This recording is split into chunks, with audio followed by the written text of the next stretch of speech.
ଆଜି ବହୁତ ସକାଳୁ ଉଠି ଯାଇଥିଲି। କ'ଣ ପାଇଁ କେଜାଣି ମନଟା ଭାରି ଭାରି ଭାରି ଲାଗୁଥିଲା। ଆପଣମାନେ ବି ଜାଣିଥିବେ ଏମିତି ଗୋଟେ ଗୋଟେ ଦିନ ଥାଏ ମନଟା ବହୁତ ଭାରି ଭାରି ଲାଗେ, ସତେକି କ'ଣ ଗୋଟେ ହଜେଇ ଦେଇଛି ଆଜି ଏମିତି ଲାଗେ। କିନ୍ତୁ ବାହାରକୁ ଆସି ଦେଖିଲି ବାପା, ବବୁଲୁ, ଦାଦା ମିଶିକି କୁକୁଡ଼ାମାନଙ୍କୁ ବାହାରେ ଛାଡ଼ିଛନ୍ତି। ତ ଆମର ଶୁଆ, ଚଢ଼େଇ, କୁକୁଡ଼ା ସବୁ ପ୍ରକାର ଜନ୍ତୁ ଆଭେଲେବୁଲ୍ ଅଛନ୍ତି ଘରେ, ମାଛ ବି। ତ ତାଙ୍କୁ ଟିକେ ଦେଖି ସେଠି ଏପଟେ ମନଟା ଏପଟ ସେପଟ କରିଦେଲି। ଆସିଲି, ବ୍ରସ୍ କଲି। କିଛି ନା କିଛି ତ ଗୋଟେ ମିସ୍ କରୁଥିଲି, କ'ଣ ମିସ୍ କରୁଥିଲି ସେଟା ଜାଣିପାରୁନଥିଲି। ସେତେବେଳେ ଜାଣିଲି ଯେତେବେଳେ ବାପାଙ୍କ ସହିତ ଖାଇ ବସିଲି।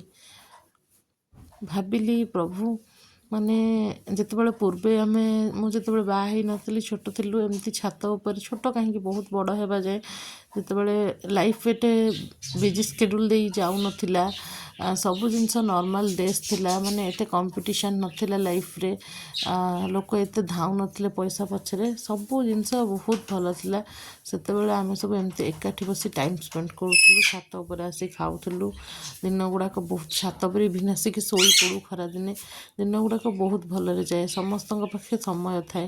ମୋ ବାପ ଘରେ ଆଜି ବି ସମସ୍ତଙ୍କ ପାଇଁ ସମୟ ଅଛି, କାରଣ ସମସ୍ତେ ବାହାରୁ ଆସିଲେ ପ୍ରଥମେ ଘର ଲୋକଙ୍କୁ ଟାଇମ୍ ଦେବାକୁ ଚାହାଁନ୍ତି। ମୁଁ ସେଇ ଜିନିଷଟା ବହୁତ ମିସ୍ କରୁଥିଲି। ସେଇଟା ବାପାଙ୍କ ସହିତ ଖାଇଲାଠୁ ଜାଣିପାରିଲି ଯେ ମୁଁ କ'ଣ ମିସ୍ କରୁଛି। ମୁଁ ଏଇ ଯେଉଁ ପୂର୍ବ କଥା ଗୁଡ଼ାକ ବହୁତ ମନେ ପକାଉଥିଲି କି ପୂର୍ବ ଦିନ ଗୁଡ଼ାକ କେମିତି ଥିଲା। ସେତେବେଳେ ଏମିତି ଲାଗିଲା କି ସମୟର ଚକଟା ଯଦି ଟିକେ ଓଲଟା ବୁଲିଯାଆନ୍ତା, ମୁଁ ତାକୁ 10 ବର୍ଷ କି 15 ବର୍ଷ ପଛକୁ ନେଇଯାଆନ୍ତି। ପୁଣି ସେଇ ଦିନ ଗୁଡ଼ାକ ଫେରିଯାଆନ୍ତି। ପୁଣି ଆମେମାନେ ଏମିତି ଏକାଠି ବସି ଖାଆନ୍ତୁ, ଏମିତି ସମୟ ବିତାନ୍ତୁ, ଏମିତି ଚୁଲିରେ ନିଆଁ ଲାଗନ୍ତା, ବୋଉ ଭାତ ବସାନ୍ତା, ଆମେ ସବୁ ଯାଇକି ସେକି ହୁଅନ୍ତୁ। କିନ୍ତୁ କୁଆଡ଼େ ସେ ଯୁଗ ଗଲା ଯେତେବେଳେ ଦିନକୁ 2 ଥର ରନ୍ଧା ହେଉଥିଲା। ଏବେ ତ ଏଇ ରୁଟି ଯୁଗ ଆସିଗଲା। କେତେ ଜିନିଷ ସତରେ ବଦଳିଗଲା। ଏଇ ଇଣ୍ଟରନେଟ୍ ଲାଇଫ୍ର ବିଜି ସ୍କେଡ୍ୟୁଲ୍, ତାପରେ କମ୍ପିଟିସନ୍, ଲାଇଫ୍ରେ ପଇସା କମେଇବାର ଜିଦ୍, ଏଇ ସବୁ ଜିନିଷ ବହୁତ ଜିନିଷକୁ ବଦଳେଇ ଦେଲା।